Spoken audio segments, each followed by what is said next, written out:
friends, Roy Haynes here with Lifetime. I'm using this channel to share my views of life and the times we're in. I hope this will be fun, encouraging, informative, and thought-provoking. I will also introduce some of my own original music during this time. Lot, we need to talk. Sure, Uncle Abram, what's up? Well, you know we both have great wealth.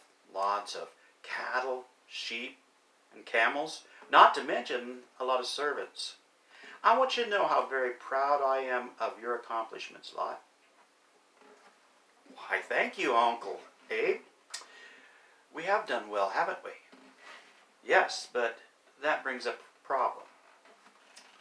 What's that? We've grown so big the land cannot sustain both of us and the other people who live in the land. And our herdsmen have begun to argue about who should get which pasture. I've noticed that too.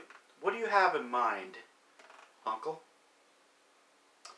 Well, from here, it seems like the whole world is just kind of laid out before us. We're family, and family shouldn't squabble. So, Lot, why don't you pick? If you choose to go to the right, I'll go to the left. If you choose to go to the left, I'll go to the right.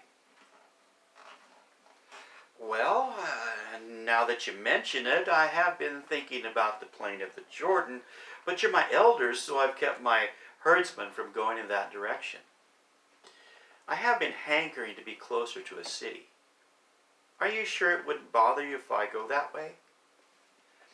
If that's what you want, it's fine with me. Personally, I like the mountains. There are too many people in that valley for me. But be careful, Lot. This area is populated with many people who don't revere the God of creation. Don't worry about me, Uncle Abram. I'll be just fine. After all, what could go wrong? That's how our story begins. The plain of the Jordan was well watered, and at that time, people said it looked like the Garden of the Lord, or the Garden of Eden. Lot certainly seemed to have chosen the best. He was set to thrive there, great pastures. Abraham, on the other hand, continued in the rough, rugged, rocky, mountainous area. Now, Lot did well. He settled nicely into the life in the valley. He pitched his tent so he could have a great view of the city of Sodom. Have you ever noticed that the more you focus on something, like a new guitar, or perhaps a new car, or one that's new to you, that's kind of a couple of my focuses, after a while, you will up and buy that thing that you continually focus on. The next time we see Lot, Lot is living in the city of Sodom. Sodom and its allies were paying tribute to 4 kings from the north. Sodom was one of five sort of city-states who decided that they would no longer pay that tribute. A year later, the northern kings came marching through to exact that tribute by force. In the battle, the armies of the Jordan Valley fled, and the northern kings ransacked their cities and carried away all their goods and all the people that were left in them as well. Since Lot was now living in Sodom, he and all he had was dragged away too. To make a long story short, Uncle Abram heard about this, and with his 318 trained servants and a few friends, he routed the northern kings and retrieved everything and everyone.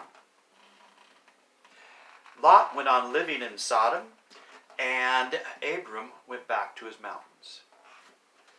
About a decade later, we find Lot sitting at the city gate of Sodom when 2 men, actually angels sent by God, to see if Sodom was really as bad as the outcry from the hurting people indicated it to be.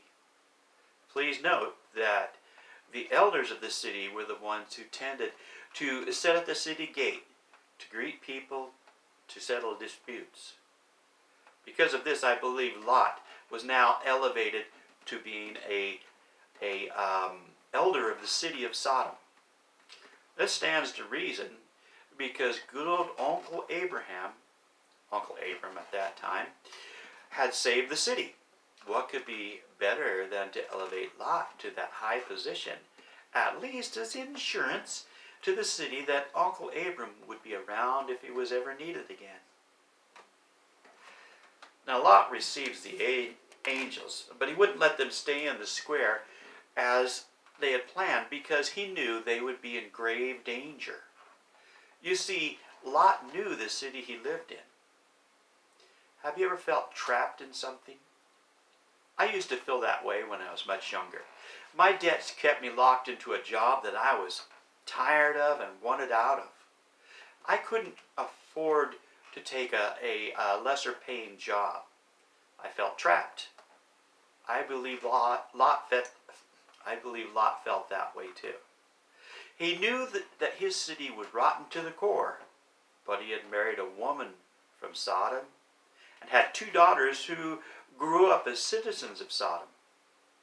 And by that time, Sodom had influenced Lot enough that he told the angels that he was afraid to go to the mountains when they told him that to flee flee Sodom because they were going to destroy it. Lot begged the angels to let him flee to the smallest of the city-states called Zoar. Eventually, he did flee to the mountains with his daughters because Zoar became a danger for him and his family. You can find this whole story in the Bible, in the book of Genesis. To sum it up, Lot chose the best, the easiest way. He set his focus on Sodom. Then he moved into Sodom. Then he became an elder of Sodom. Sodom took his toll on him, and in the end he lost everything, even his wife and his dignity. Sometimes choosing the best is not the best choice, or choosing first. As the story goes, Abram stayed close to God. He had problems, but God helped him through every one of those problems.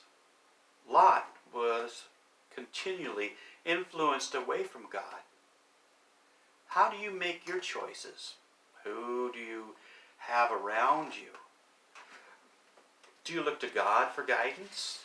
Or do you guide yourself by your desires or the influences and advice of the culture around you? The easy or popular way is not always the best.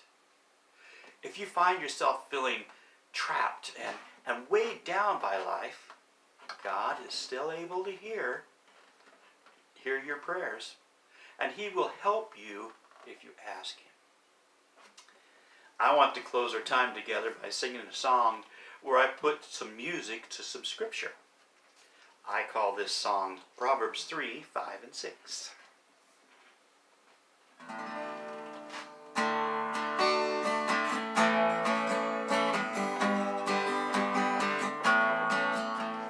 Trust in the Lord with all your heart, and lean not on your own understanding. In all your ways acknowledge Him, and He will make your paths, He'll make them straight. Let love and faithfulness never leave you. Bind them around your neck, write them on the tablets of your heart. Love and faithfulness never leave you. Bind them around your neck, write them on the tablets of your heart. Do not be wise in your own eyes. Fear the Lord and shun evil. This will bring health to your body and nourishment to your bones. Fear the Lord. Love and faithfulness never leave you. Tie them around your neck, write them on the tablets of your heart. Let love and faithfulness promise never leave you. Bind them around your neck. Write them on the tablets of your heart. Write them on the tablets of your heart. Write them on the tablets of